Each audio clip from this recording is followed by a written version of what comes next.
Un any més, els alumnes de quart d'ESO de l'Institut El Padró de l'Escala s'han examinat de les competències bàsiques que han de determinar el nivell del centre en comparació amb els altres centres de secundària de Catalunya.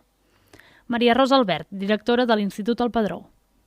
Ahir i avui a tot Catalunya tots els centres de secundària a nivell de quart d'ESO fan unes proves per valorar com estan els alumnes a nivell de competències bàsiques de les matèries de català, de castellà, de llengua anglesa, de matemàtiques i després fan una prova científico-tecnològica on barregen biologia, física i química i altres, i tecnologia una mica.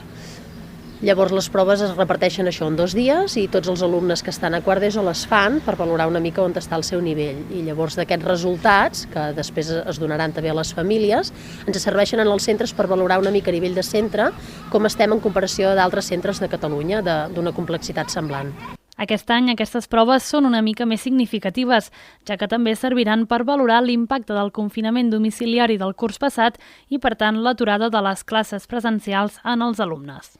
Bé, aquest any veurem una mica com van els resultats, estem una mica a l'expectativa, perquè l'any passat aquests alumnes, al tercer d'ESO, sí que la meitat del curs una mica més el van passar des de casa i veurem una mica si això afecta o no els resultats, si fa que siguin molt diferents dels últims anys. Habitualment les proves les fan professors externs al centre, però aquest any, per evitar desplaçaments, els corregiran els mateixos professors de l'institut. Normalment aquestes proves les passen professors externs al centre, sinó que els professors de les matèries van a fer exàmens a un altre centre i professors d'un altre centre venen aquí a passar exàmens. Aquest any amb el tema de la pandèmia no ha pogut ser possible i llavors els mateixos docents es queden al centre. I són ells els que corregeixen els exàmens del mateix centre. Això és la màxima diferència que hi ha hagut aquest any. A priori, la sensació és que les proves han anat bé.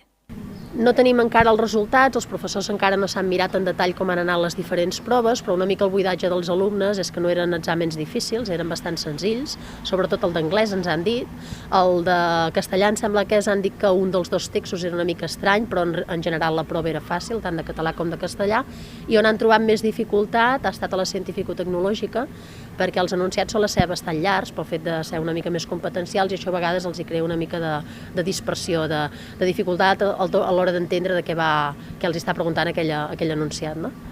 Però en general, pel buidatge que hem fet dels alumnes a les diferents classes, nosaltres tenim 5 grups, en general és que ha estat bastant senzill. Una sensació que també tenen els alumnes un cop han acabat de fer tots els exàmens. Jo crec que van anar tots bastant bé, menys el científic-tecnològic, que crec que potser ja ha tingut més problemes perquè només sortia avió.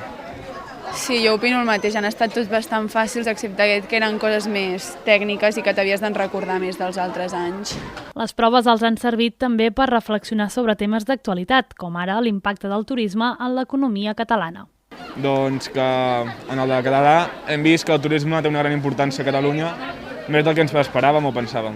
Doncs era una comprensió, 2 comprensions lectores, 3, però una era com una història, les altres sí que et donaven informació sobre el turisme i deia lo important que és i les conseqüències també que té a Barcelona, per exemple, que hi ha molts turistes i això. Ara caldrà esperar els resultats definitius per valorar si la pandèmia ha tingut o no efectes negatius sobre l'aprenentatge dels joves estudiants.